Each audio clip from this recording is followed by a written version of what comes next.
Hi, marketers. This is Dots, and welcome to the Marketing Leadership Podcast. With me here is Jason Vana, founder at SHFT Agency. We will discuss a brand strategy recipe that attracts the right customers. Yes, we are in the marketing kitchen, and we are here to cook you something delicious. So, if you're ready to eat, let's get it.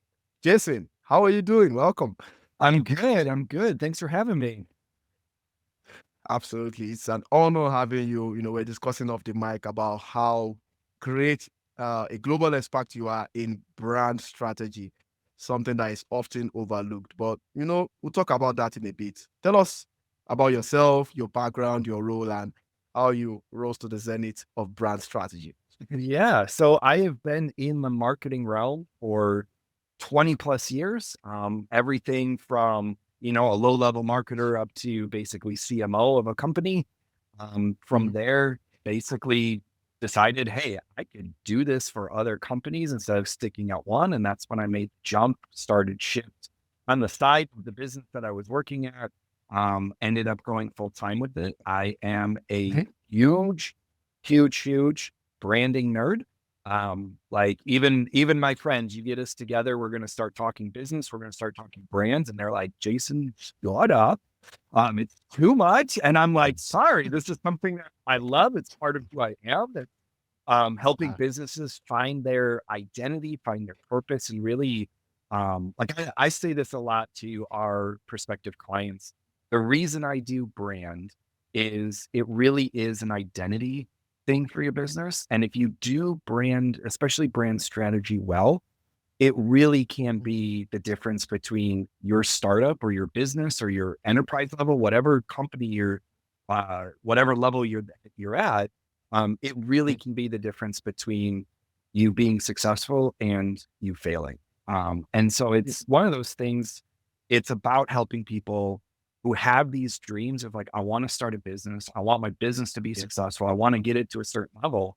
Brand strategy is often the key to get to that place. And so I tell people all the Mhm. time, the reason I started this company is to help startup founders and even not just startups, but like founders that have started a business. Maybe it's been successful, but not as successful as they had hoped, really to build that dream business because that's what brand strategy really does. And so it's how I talk about what I live, eat, and breathe. So yeah, I'm kind of a branding nerd in that case.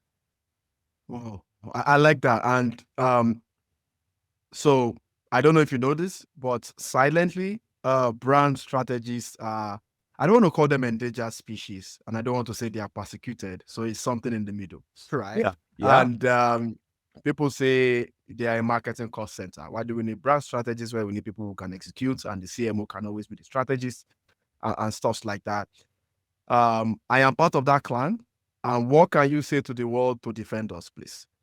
In terms of saying brand strategists are cost centers. Yeah. I think when you have CEOs, when you have CMOs, when you have founders, like whatever size company you're at, that think brand is either a cost center or think it's just a fluffy add-on to marketing. Like here's marketing and brand is this kind of small subset of it. They don't really understand what a brand is and they don't understand what a brand Mm. strategy is. And so the way I like to describe it, some of this comes from Marty Neumeier.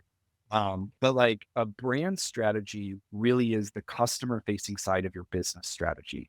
So when you look at a Mm. business strategy, it's all about what's our pricing, how we're going to do this, what's our organizational structure, like how are we going to go to market, like all this kind of stuff's in a brand or in a business strategy, but it's not really focused on a business strategy is focused internally. A brand strategy is Mm. focused like externally. How do we Mm. get the right people to not only know who we are, but to want us?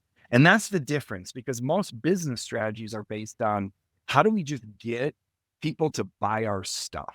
And a brand strategy Mm. is really how do we get the right people to not just buy our stuff, but to like love it so much that they become advocates for our brand. They're the ones out there selling. So we can just sit back and I say that jokingly because you're just going to sit Yeah, back sure. and do nothing. I But know like you're right. Yeah. almost like you can sit back and have people come and be like, sell themselves on you, and we were talking before we started recording. I did a discovery call yesterday with a guy who basically, probably for a good half of the discovery call, I just sat there and listened to him talk about how great I am and how much he wants to work with me, and he was selling himself. And he even said it. Wow. He was like, I'm literally selling myself on your services. I'm like, keep going. Like, if I don't have to talk and you're gonna say how great I am, how much you want to work with me, Yeah. I'm not gonna get in your way. And that's the power of a brand strategy. And I think what happens is most CEOs and most CMOs are very focused on, we need leads, we need revenue coming in, we need it now.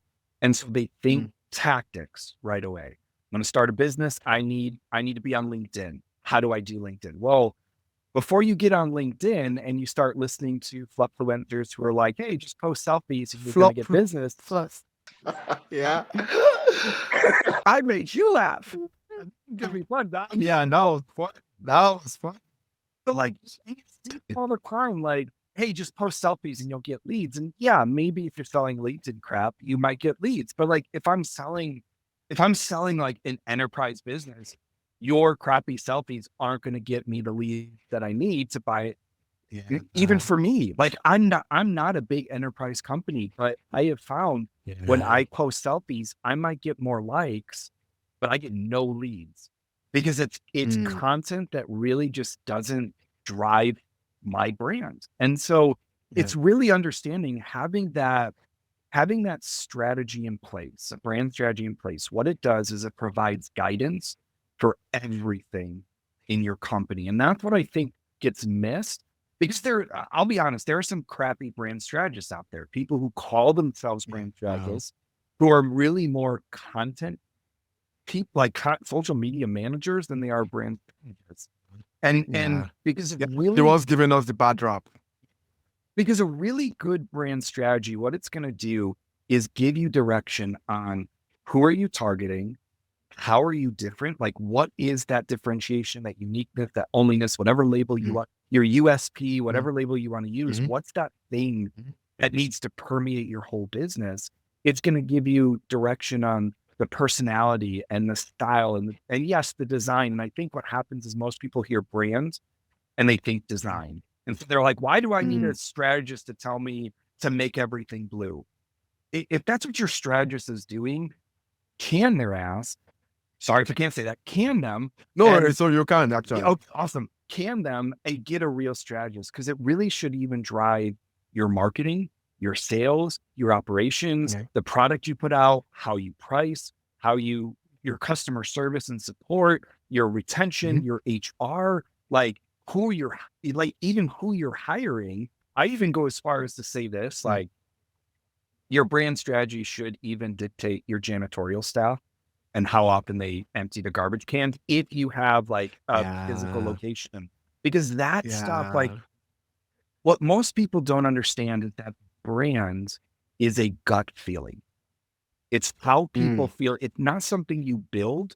It's something you influence. It's the gut feeling that it exists in the gut of the people that you're trying to attract. You don't get to dictate it. You don't get to control it. What you get to do is create touch points, create a feel around it to influence that gut feeling. And a gut feeling, like, think of any gut feeling you've had in your entire life. Like, should I buy that car? Or you get that gut feeling of like, I don't really trust that person. Why? It's because how they're acting, how they're talking. It's something they did that triggers in you, I don't trust them.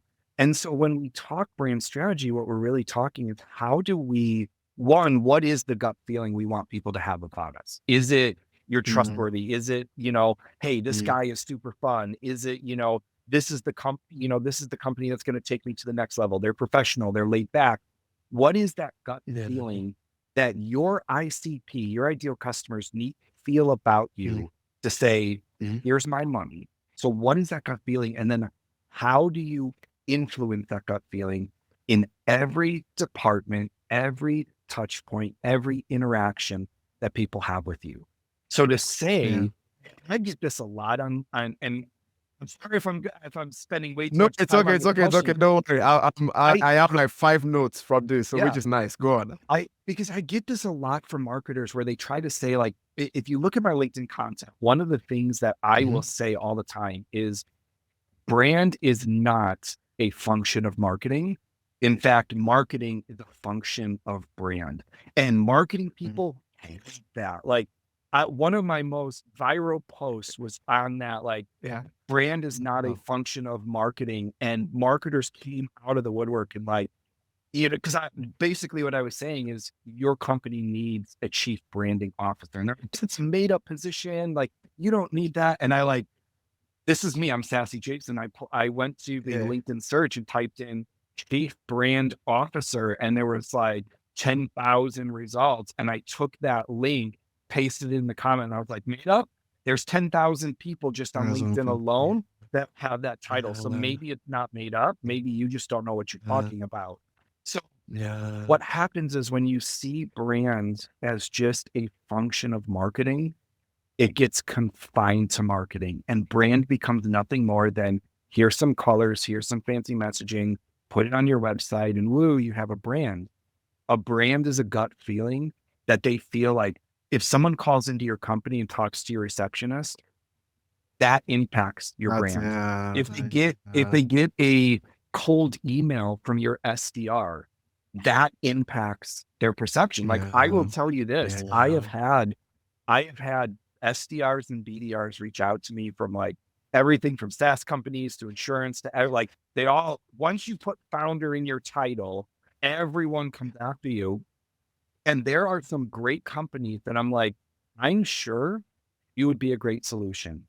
But because of the way that you approached me and the way that you harassed me in email, you called, you texted, your brand is fit for me now. Like, I will not consider you because you left a bad impression on me. You left a bad gut feeling.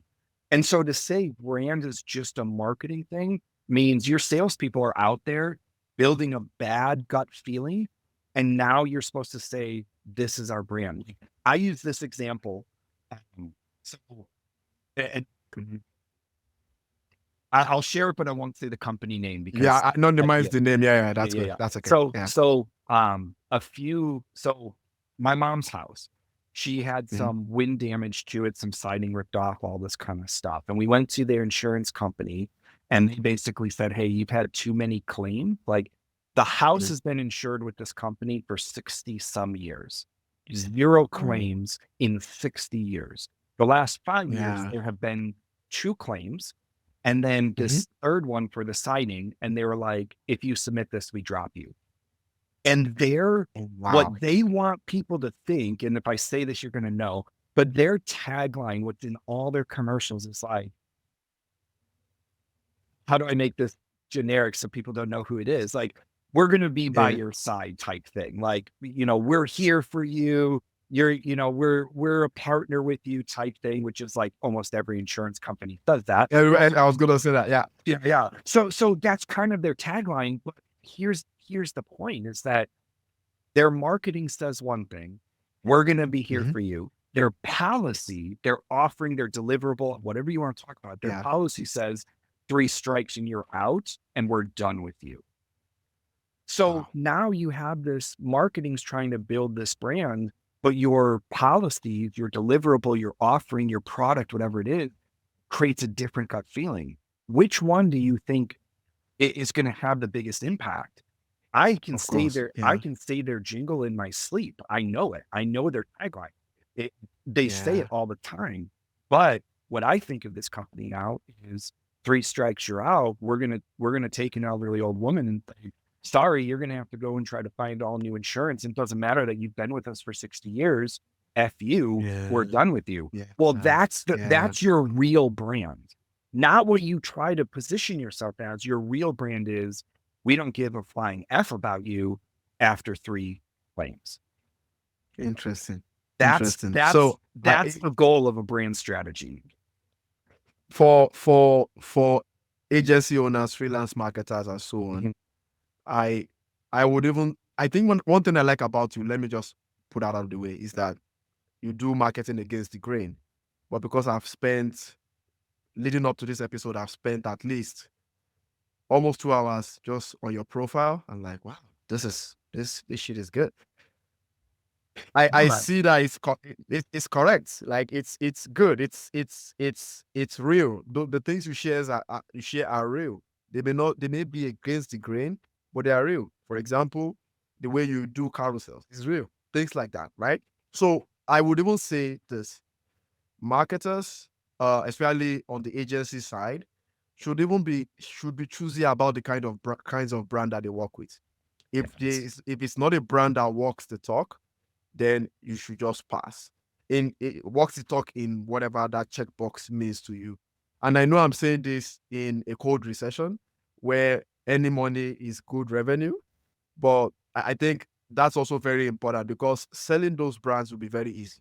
You know, you're just gonna the brand is gonna shine through you and you're gonna shine through the brand. So that's on the side. Something else that I think I like is, we've had Dave Kippen, the great Dave Kippen on this podcast, talking about the likable brand. And but what you are saying is, I guess the wantable brand, I want you. It's different from I like you. And I want you is really where you want to be, right? You Right. want to be the one that people want. And, like you said, creating advocacy, very, very key. There's so much talk about the marketing funnel these days, but people don't do enough work on that side of things in terms of creating a brand that others can advocate for. So that's also something else that I like in, and we'll discuss some details about that, as we go on here.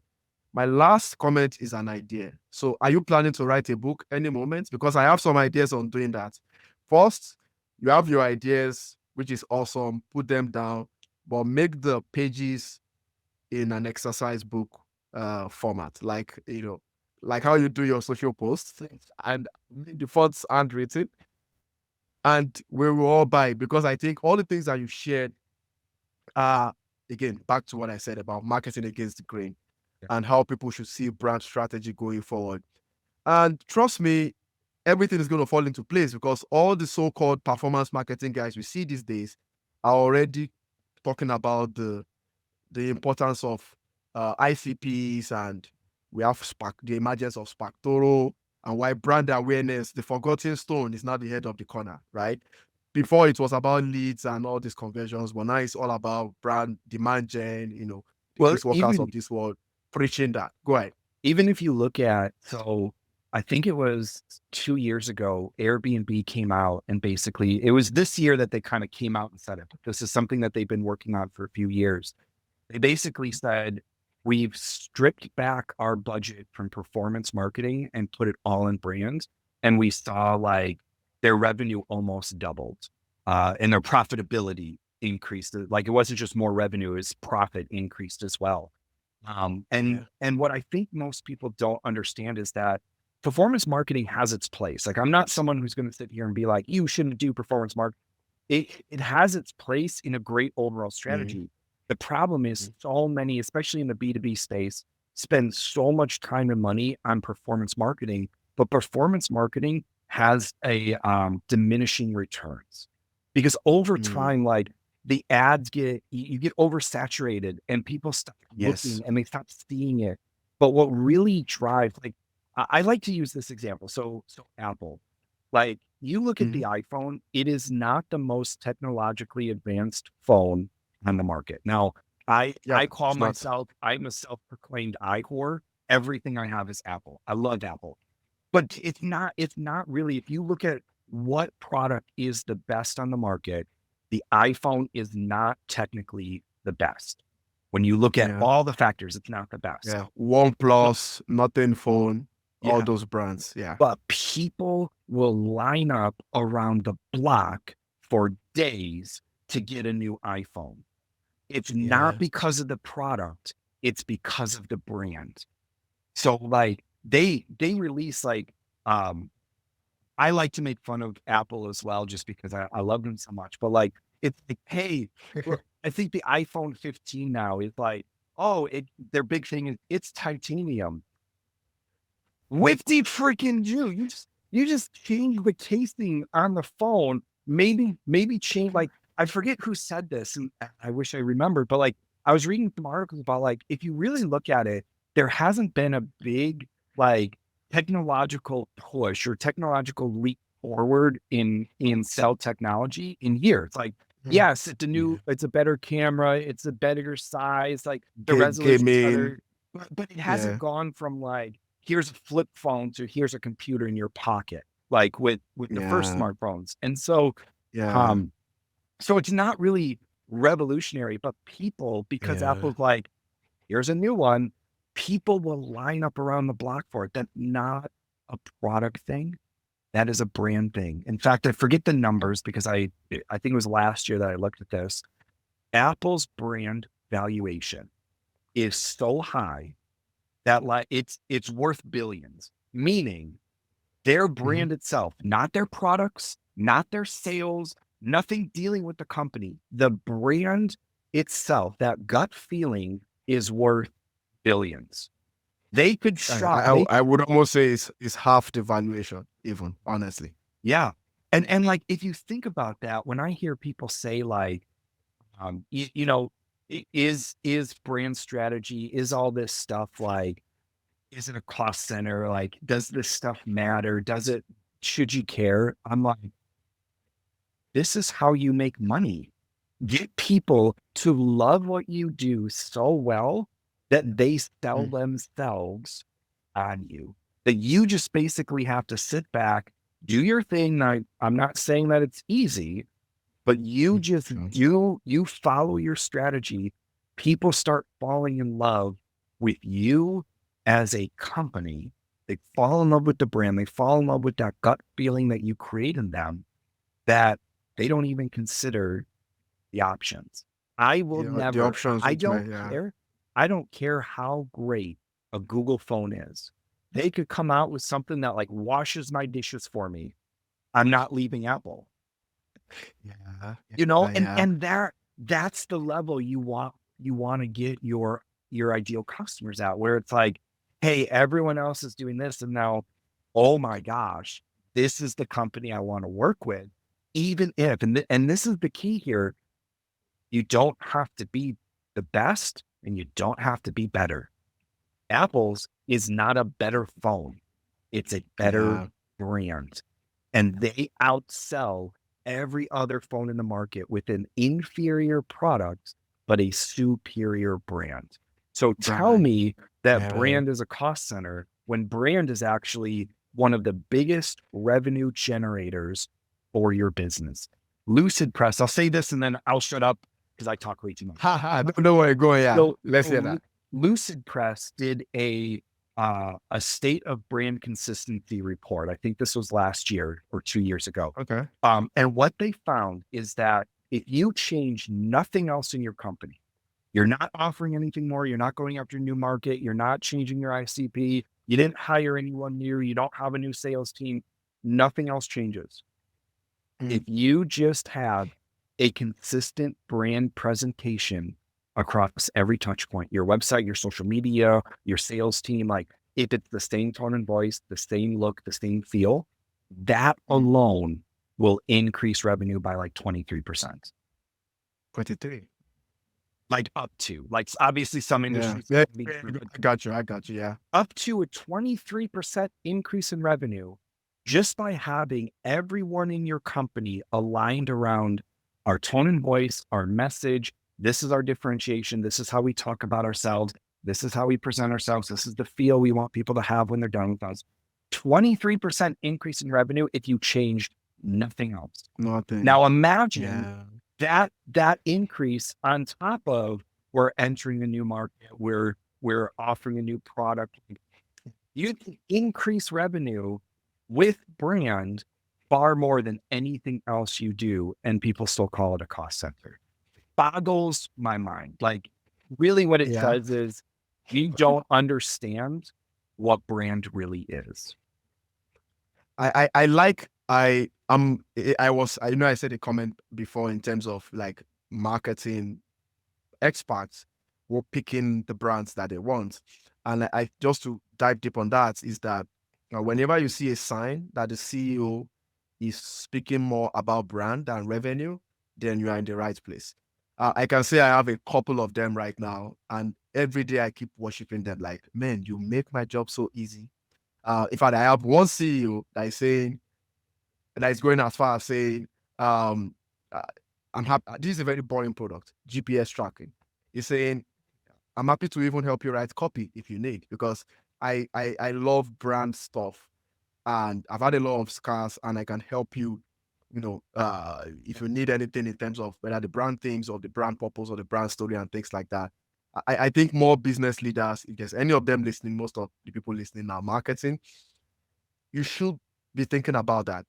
I'm not asking you to be able to use Google Analytics or something like that, but when it comes to the brand story, no one should really lead the brand story other than the CEO or the head of the company, and then but it's not because you're trying to take over marketing and having a double role, but just because it shows that you care. And whatever CMOs bring to your table is easily, accepted.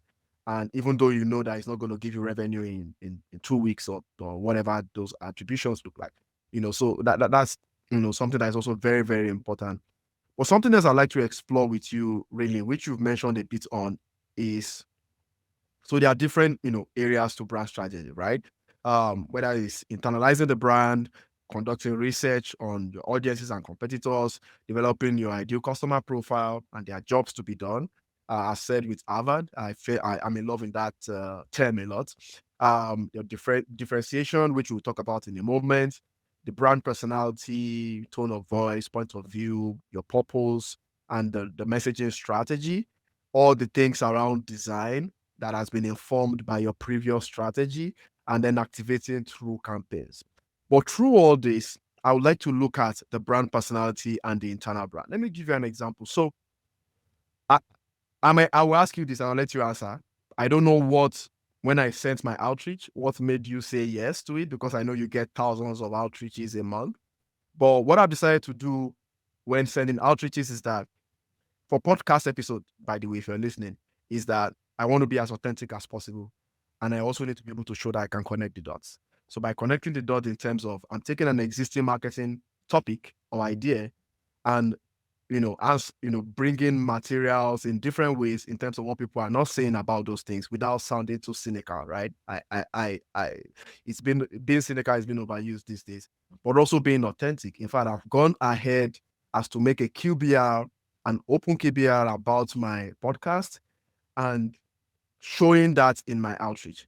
And when I was doing that, I thought to myself, am I going to review my secrets or whatever it is? I'm like, well, at the end of the day, like you said, in terms of God, there is always a competitive advantage with your brand.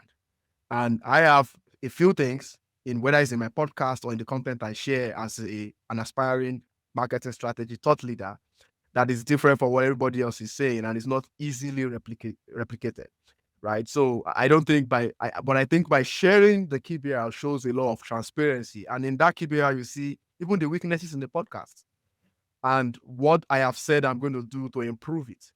And if you see that and still say no, then I know there's nothing more I can do, right? And so that is my own approach to dots loves marketing, which is authenticity and ability to connect the dots more than most people in the world.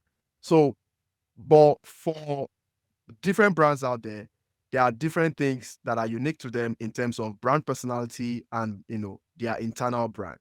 So first of all, so two in one. I'm not fond of asking two questions in one. I preach against it. What did you see in my outreach that you thought, yeah, maybe I'll give this guy a shot? Number two, what do you think about businesses, not non-enterprises now, because enterprises have no choice, right? Right. Otherwise, your stock is just going to tank down with Jim Cramer talking about it to people selling. So, but you know, for mid-sized and small business, they often overlook this. They just skip it entirely. Personal branding, brand personality, internal branding, they skip it. So what can they do to pay attention to that, so that, just as you said, even if they don't change anything in their business can still grow? But again, don't Right. forget my first question. What did you like in my outreach? So I'll be honest, with Yes, the please. I'm outreach. on the hot Yeah. seat. It's Yeah, part yeah. of it. So it really wasn't so much the your outreach, it's more I usually take podcast invitations pretty seriously. And so it takes a lot for me to say no, rather than it takes a lot for me to say yes. Interesting. Only Okay. because I don't have like an ongoing podcast myself.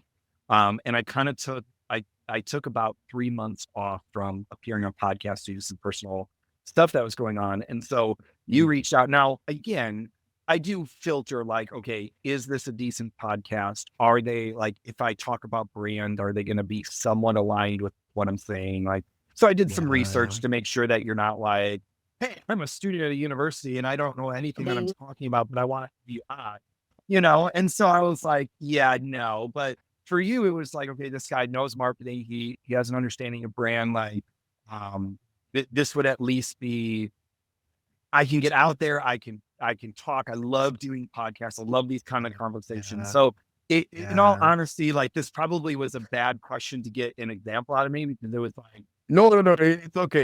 I was like So 99% likely to say yes. So, no, um, so it's part of it. It's all part of the authenticity, right? So, um, eh, finding fit is very, very key for us. And sometimes we share episode briefs with guests, and they're like, "That's exactly what I like." I'm like, "Yes, that's exactly because I've literally spent 2 hours scouring the web for your ecosystem, your dirty laundry, your clean laundry, your content, everything," which most people don't do. They just, let's get there with the guest. We need the volume.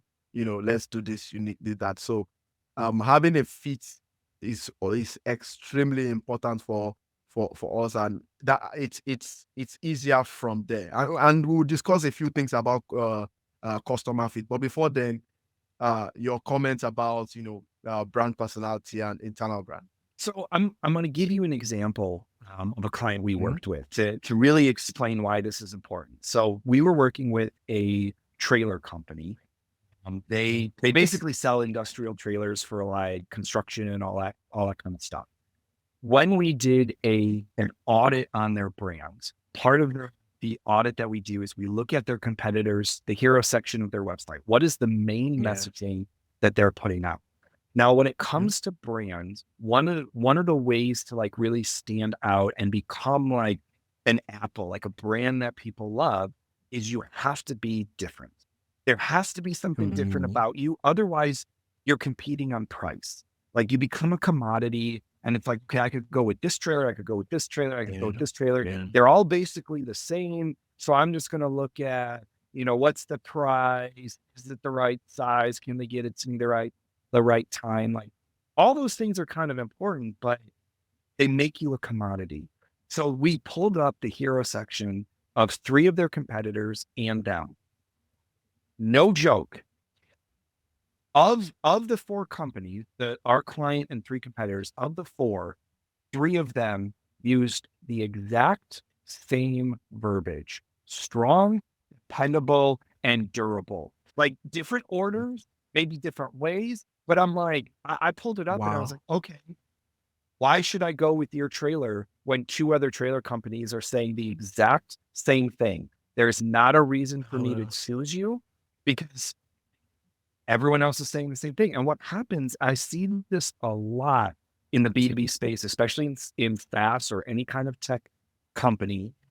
They Yeah. use the same tone and voice. They use the same messaging. Like you could almost interchange them on different companies. And it's like, yeah, that works here. That works here. That They're works always here. Like, copying each other. yeah, yeah. And if you want to build a company that people like, you don't have to go out and get them. They come to you and like, I want to work with you. I'm going to line up around the block. Like, oh, you can't get to me for a month. I will wait a month because you're the only option for me. Like, if you want Wow. to build that kind of brand, you need a personality. It needs to be different than what everyone else is saying because it's a psychological Mhm. factor here. If you sound the Yeah. same, there's no reason to choose you. Now the choice Yeah. comes down to price, which let's be honest, who wants to compete on price? It is a losing battle because there will always be a company that will come in and undercut you just for the money, or there'll be a startup that's like, I can do it at half the price and steal clients away. Like You don't want to compete on price. That's a horrible place to compete. If you can compete on brand, that's something that's hard to compete on. And personality, like it can be replicated. Like, so my personality is kind of this sassy, snarky. Like, if you look at all my posts on LinkedIn, there's always this kind of like twist at the end that's like a little bit like, wow, you're an asshole type twist of like, hey, this will help you build revenue. If generating more revenue is something you're interested, for some of you, it's clearly not. Like, I'll end post that way. It's kind of this sarcastic, like, and there's a strategy And then you use behind an it. emoji. I Yeah, remember you use an I always emoji. do the peace sign. There's a reason behind that. One, yes, personally, I am a little bit sassy. I'll say things that people are like, "Ooh, should you have said that?" Well, yes, fine. I don't care if it offended you or hurt you. Now, I'm not gonna be mean about it, but like, I'm gonna Yeah. tell you what you need to hear, not what you want to hear. And one of the ways to like extend that through your brand and have people understand like this is a guy that's not going to just like if I hire him to help my company, he's not just going to be like, well, I don't want to piss you off, so I'm not going to say no, that's a bad idea. Like, I Exactly. want a Yeah. guy who's going to come in and say, look, I know you've been a CEO for years, but that's wrong. If you want that because you know it's going to help you grow, the way to show that in one of the ways to show that's not the only way, but one of the ways to show Yeah. that in personality is by being sarcastic or snarky or what I call sassy. That's Because, yeah, because it's like I don't care whether this offends you, it's what's right. And it's gonna get you. Sometimes you just kind of need that smack across the face of like, I know, I know you say you really want revenue, but if you're not doing this, you really don't. Like, because this is what drives revenue. And so that personality, like, and I can talk for hours on brand personality. I'll say two more things and then we can talk something else. But like no, yeah. one, it is more than just your personal personality. The brand personality, even in a personal brand, and this is where most people like freak out on me when I say this, it's not just you being yourself. Because if I was just myself on LinkedIn, you would see posts about Legos, you would see posts about dogs, you would see like when my dog was still alive, all you would have seen on LinkedIn were Yeah. pictures of my dog because that's me. Like that's what I was doing. Yeah. I love building with Legos. That's what you would see. But there's a strategy here when you're trying to build a business. And so I'm not just sarcastic, but that was the personality trait that I said, okay, this is what I'm going to double down on. And this is what's going to be in everything we put out so that it Mhm. builds this connection with people who are like, I don't want someone who doesn't know what they're doing and someone who won't call out my BS when I'm wrong. Like that's how I did. So like, even if you get on our website, you're going to see, especially on we've got a LinkedIn page, like, cause we do help people with like CEOs We with linked LinkedIn. the yeah. Yeah. And the very first thing is most advice on LinkedIn is bullshit. Like that's the header of the page. And like that's just the personality of our brand is like we're gonna be a little bit sarcastic and snarky and just kind of throw that. It's why I use the term fluffluencers. It's sarcastic thing to like really show people what you're listening to is wrong. Yeah. Yeah. Wow, wow, wow. So I'm yeah, I'm gonna have Brian pull that up as I speak. Your page about the LinkedIn. If he's able to find that, but we'll continue. Yeah, you're absolutely right. I like what you said in terms of the brand personality is not necessarily the personality of the founder. Because me, for example, as who just loves marketing, I have an addiction at this point to history. I watch everything. I listen to everything. I know a lot. There's also this one that I know Brian remembers. I have a TikTok where I can hum and whistle at the same time. That is one part of my brand. that's I'm impressive. hoping by the time I do marketing for some time, I might. But you're right. It's not necessarily the. I think it's a bit of a culture thing, the kind of culture you want to build for your brand, which sometimes is almost not like how you think as a person. Because I think most of the mistakes that people make is, oh yeah, it's a brand of the founder, and that's what we're going to project, as it were. And then, of course, we said a lot about the internal brand, why there needs to be a consistency in every aspect of the business. I call it the commercial brand strategy or the commercial framework, whereby marketing or brand integrates into every area, like you said, even to the janitor, or even the way your partners deal with you. They know this is the behavior of these guys, this is the culture of these guys, and people in business, people may not necessarily like you, especially B2B, like, but they love your brand. They know that your brand is strong, and they will deal with you based on that and every other thing in between, right? So I really, really like that part as well. But one other part before we go on the commercial break, I would like to explore with you. It's a bit on the tactical side. I saw what you shared some weeks ago, which is awesome, on striking a balance between brand messaging, in the sense that your copy, for example, is clear on the job to be done, but it's not boring. So the problem basically is most copy, maybe 99% today, and ChatGPT is going to make it worse, is clear but boring. But you are saying that a brand messaging can be clear on the job to be done, yet not boring. So how do we balance that? So I think this comes down to, one, you have to know your brand personality before you start writing your brand messaging, because that's going to play a big role into it being memorable. So I was saying clear versus memorable, clear versus catchy, however you want to say that. But what right now, everyone is harping on this idea of it has to be clear, it has to be clear, it has to be clear, which is good, because there are a lot of brand messages out there. You read it and you're like, I have no clue what I just read. You used every single buzzword possible and crammed it into one sentence. And that's supposed to help me understand. Like, we optimize the synergy between silo. It's like, tell me what you do. So here's an example I like to use to really drive this point home. Years ago, a lot of the OG marketers, like a David Ogilvy, for example, would say, just tell me what you do. If you sell shoes, say you sell shoes. Brilliant back then. Not going to work today. Reason being, let's look at the idea of shoes. Back then, there were certain stores that sold shoes. Now I can go to a physical location. I can go to like a shoe store, like a Payless or a Foot Locker or whatever. I can go to a Nike store. I can go to a department store. I can go to there's even some boutique stores now that sell shoes.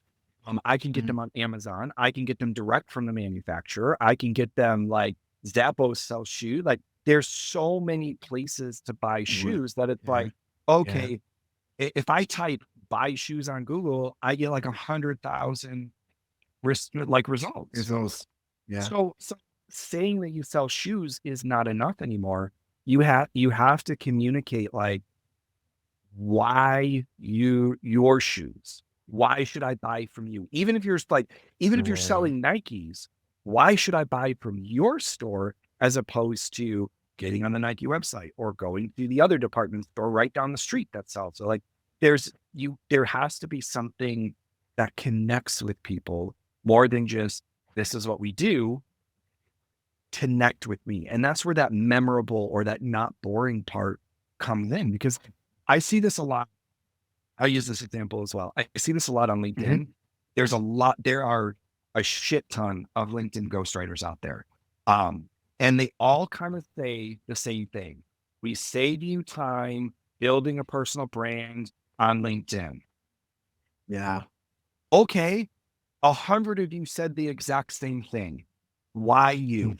Like, and that's the part that clear misses, is why you. And so being memorable is like trying to find a way to say what you do, connecting it to the transformation that you bring, while connecting Connecting the dots. while connecting it to your brand personality and making it, and this is the part I think most people miss, making it sound good. And that's hard. That's hard to train someone on, like making the words sound. So like, for instance, we did a brand message for a company and it was turn processes into profit. It's clear what they do, but it's also that alliteration starts getting it stuck in your head. Or sometimes like even I wrote it. Even I sometimes struggle with like, I sometimes want to say turn profits into, and I'm like, nope, it's turn process into profit. And I'm like, it's making me think. It's getting it stuck in here. Or we had one client that their brand message is make happiness your business's superpower. So you can feel a difference between those two, even brand personalities, just with that label. One is going to sound that turn processes into profits.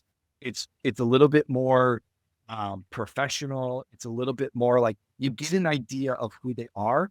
Make happiness your superpower. You get a different image of them because we're talking like as soon as you say superpower, you start thinking superheroes, and then you start thinking kids, and then you feel like it kind of and superheroes, you think capes, you think, and all of a sudden you're down this road of, well, that kind of ties into happiness. Like it has a happy feel to it. So to like, if you're going to say something on like, we make your team happier, if that line doesn't sound happy, you've missed it. If you're saying our, like, what we do is we come in and we make your team happier, your message, your brand needs to feel happy. Otherwise, it's like, okay, you're saying it, but you're not showing it. And now my gut is saying, well, do you actually know how to do happiness? Because you don't sound happy.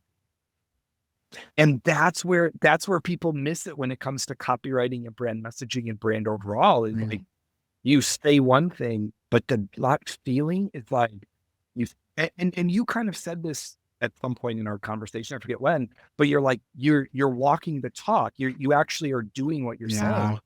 If you're not doing what you're saying, the gut feeling people have is, there's something off here. I might not be able to put my finger on it. Like if you tell me I can generate 100 leads for you from LinkedIn easily with your content, but you're doing outbound messaging to me, I don't believe you. Because if you actually could do it, you would be doing it yourself and you wouldn't need to do outbound to do it. And that's like, circling all this back around, that's where the brand strategy comes in. If you're going to say, I'm going to generate 100 leads from you with LinkedIn content alone, don't you dare do outbound research on LinkedIn, because your message and your process is broken. You're saying two different things. And now my gut feeling is you can't actually do that, because if you could, you wouldn't be sending me a DM asking me to do it, like asking to do it for me.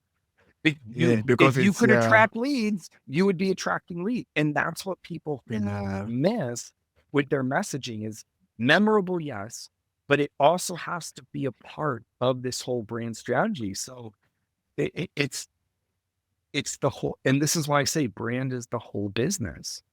If you say one thing and you do another, my gut feeling is you're lying.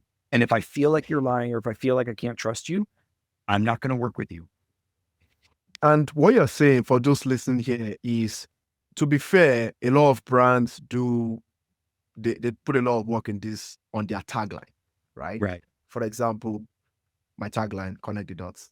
So, but it's beyond that. It's in the way you write every piece of content in any media platform, even when you're purposely content, it's in everything. It's in the way the business runs itself, just as Jason had outlined there. It's in everything. For example, in my case, I always find ways to connect the dots.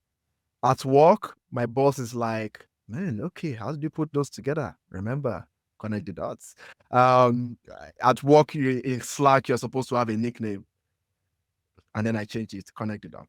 Now we are thinking of if there's a way I can trademark that phrase. But thanks, it must reflect in every aspect of your brand. It's Yes. really what, and I like what you said about process. So company process, all that happens on the back end, but the product and everything must reflect that.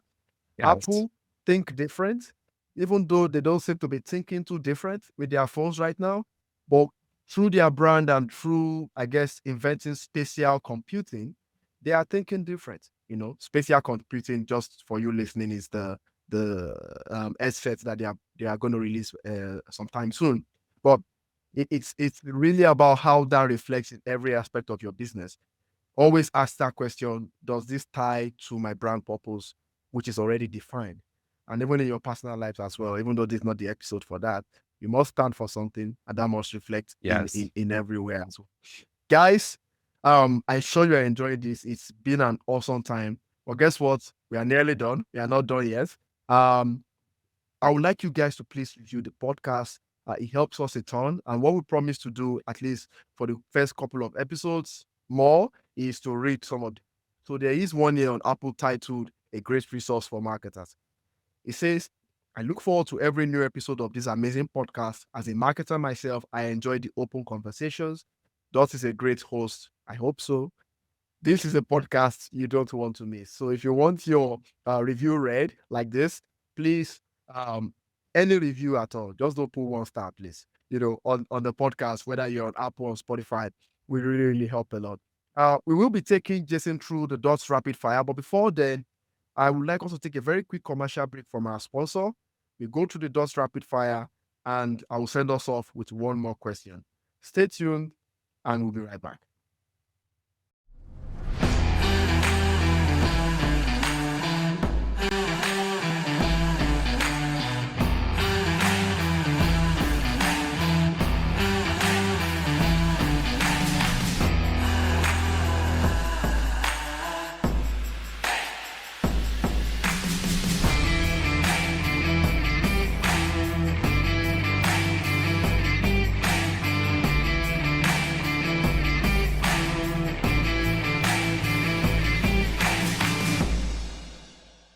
Welcome back, guys. So like I said, it's the dots rapid fire.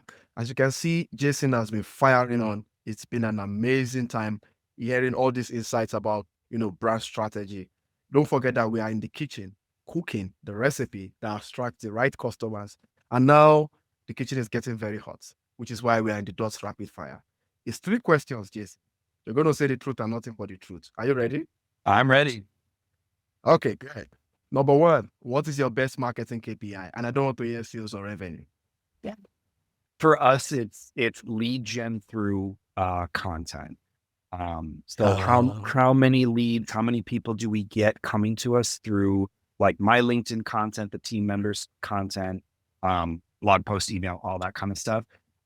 Because we're very heavy on the teaching side, which you've seen through our content. So we put a lot of time and effort into that content. So that's one KPI that 75% of the revenue for our company comes through LinkedIn. And it's strictly LinkedIn content, not ads, not outbound outreach. It's strictly LinkedIn content. Wow. Nice. And I'm sure you are getting SQLs right away. So you are skipping the MQLs, going straight to SQLs. That is awesome. Yeah. Okay. Next question. How long do you use social media every day? Probably only about, from a business standpoint, probably about an hour a day. I don't like spending a lot of time on social media. I love social media. I love what LinkedIn has done for my company, but I don't want to live on social media. So what I've done is I'm very intentional with the time I spend on there. I use it to drive the metrics I want to drive, and then I'm off. Okay, got it. But off time, maybe for pets or some of the other passions. Maybe another 25 minutes or something, just kind of scrolling through or liking stuff. Because I do a lot of content, I tend to be okay, I'm done with content for the day. And so that means social media as well. Yeah, makes sense. Okay. Last question. What is your favorite marketing quote? So it actually, I've said this already, I believe, in this call. It comes from Marty Neumeier, and it's not necessarily a quote, but more his definition of what a brand is. And this is what I follow. This is what I believe as well, is a brand is a gut feeling that someone has about you, your business, or your product service. And so like that, when I read that the first time, I was like, that fully encapsulates what I've been trying to say for so many years, that like it really is. It's not, it's, call it perception, call it feeling, whatever. But like I like the idea of it being a gut feeling, because that really like Yeah. brand gets you into that reptilian brain of like, I'm not thinking logically necessarily. I'm not like reasoning. It's Mhm. more just like, ooh, I like you, or ooh, I don't. And that's really how 90% of our decisions, like we don't like to hear this, but statistically 90% of the decisions we make is based on intuition, gut, you know, Oh, first impression. I thought it was 70 for commercial, like high stuff. Yeah. Yeah, maybe I was talking more like every decision, like, Everything in life. Yeah. It's probably but yeah, 100%. it might be closer to 70 then. But yeah, like it's more than half, almost three quarters of the decisions you make are made really with your gut or just that instinct. And so saying brand is a gut feeling just really resonates with how it operates. Yeah, makes sense. Makes sense. So we'll close with this final question, and we are saving the best for the last. So if you are listening, maybe your friend left, call them back. Really, when it comes to differentiation, which is your specialty, or even the uniqueness of your brand in positioning themselves for a great competitive advantage, could you share from your experience the benefits of that whole process is? And I would like to know what the risks are as well, or the challenges, because it's not like everything is so rosy. Yeah. So, you want to tell us about that? So differentiation is basically finding your position in the marketplace. It's understanding, I like to explain it this way. It's why someone Mhm. should buy from you as opposed to anyone else. So like, no matter what you Mm. sell, and I hear this from founders all the time, no one else sells what we sell or does what we do. And I'm like, bullshit. They might not do it Yeah. exactly how you do it. They might not give the exact same deliverable, but there are other options. I could go out there and spend my money on something else. So whether it's direct competition, you're selling the exact same thing, or indirect, where it's like I like to use this example for indirect competition. I'm trying to find a source for lead gen. If that's my problem, I'm not generating enough leads. I could go with like a LinkedIn ghostwriter. I could go Mhm. with someone who does landing pages and ads. I could go with, you know, a lead magnet. I could go with someone who just runs LinkedIn ads. Like there's multiple different ways to solve that same problem. And so while I might not be a LinkedIn ads company, I'm competing for that same money from Market. someone's Yeah. coffer. And so Yeah. the differentiation is more of the, okay, if I'm trying to solve this problem and I get on Google and in 2 seconds I can see 100,000 of your competitors, that why should I pick you? What makes you different? And that's the key, not better. What makes you different that I can hold on to and say, this is why I want to work with you? So that's why it's important, because, and we've talked about this a little already, of like, if you sound and act and look the same as everyone else, now you're competing on price. Differentiation Yeah. allows you to compete on something other than price. And what it ends up doing is you can charge a premium when you are differentiator. And this Yeah. thing It's a is premium. is grossly overpriced. Yeah. 100%. $1,500 for a phone. Yeah. Ridiculous. I could get like, I forget which one it is, like Samsung or Google or whatever. It's a few hundred. Code Fusion says they sells for about $500 Yeah. So cost. 500 versus 1,500. Like Yeah. it's overpriced, but I'm willing to pay it because of the differentiation, because of the brand behind it. That's what brand does. It allows you to charge a premium. Now, the downside of differentiation, and this is like everyone, and I do this too. I love to talk about the plus side of differentiation, why you should do it. There is a downside to it. If you don't Mm. get the right differentiation and you're not implementing it throughout the whole company. So, like the example Yeah. you said, or that I gave, where it's like, If you say, I'm going to generate leads for you, I can generate 100 leads just with LinkedIn content, but you're doing outbound cold messaging, that doesn't match. So like you have to implement it throughout the entire company.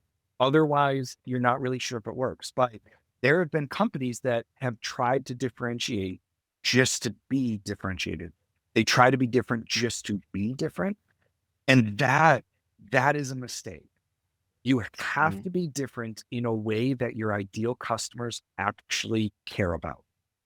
If they don't care about it, and you're just like, I'm going to just come out here and I'm just going to cuss all the time and I'm just going to be different and like, we're going to like break all the norms of the I'm gonna be industry. cynical. Yeah. Yeah. And like, I see this a lot where startups come in and they're like, everyone in the industry is doing this. So we're going to come in and we're going to be different. And it folds because they differentiated on the wrong thing. None of their ideal customers actually cared that they were different in that way. So there is this like, it has to be tied to what you do well, what your customers actually care about, and what your competition can't or won't do.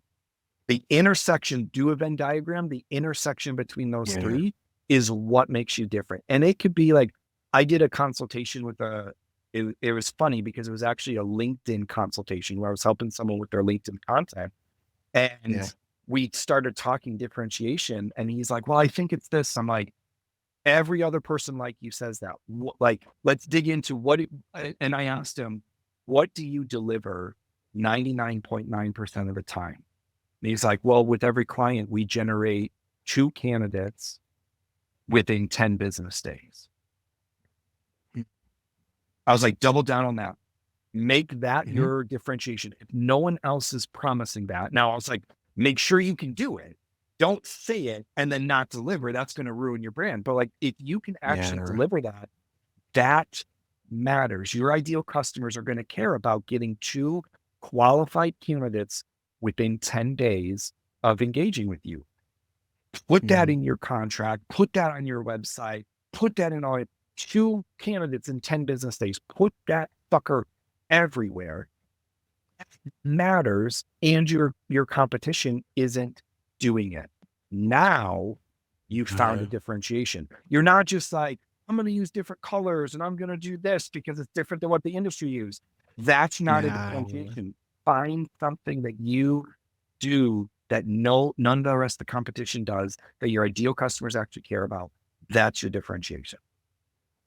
I love it. I know we could go on and on, Jason, but you've delivered so much. This is probably one of the most educational or educative episodes we've had, and I will repurpose the hell out of it or the heaven out of it. Um, so thanks for sharing and great wisdom in this, especially for B2B. Brand is often underlooked or overlooked there. So I hope if Oh, you're yeah. listening, you have a lot to really, really learn. So where can future brand marketing leaders, where can they find you to get more of this wisdom?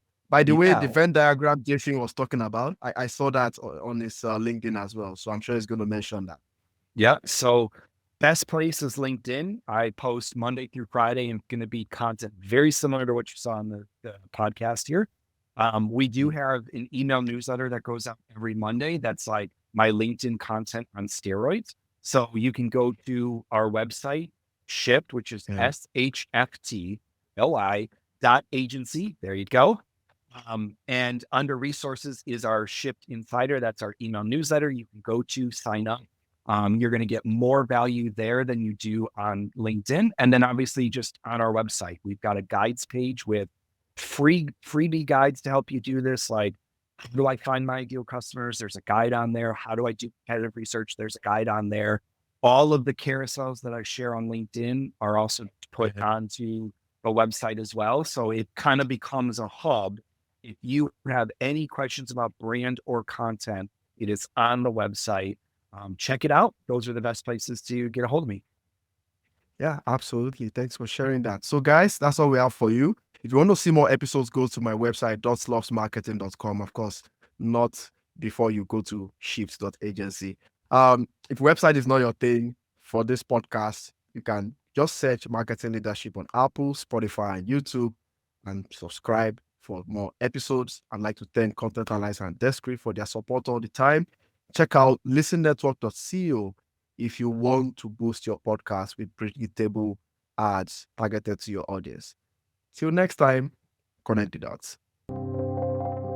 Thank you for listening to the Marketing Leadership Podcast, brought to you by Dots Loves Marketing. There will be links to any resources mentioned in today's show notes. If you enjoyed this episode, please leave a 5-star review and be sure to subscribe so you never miss an episode.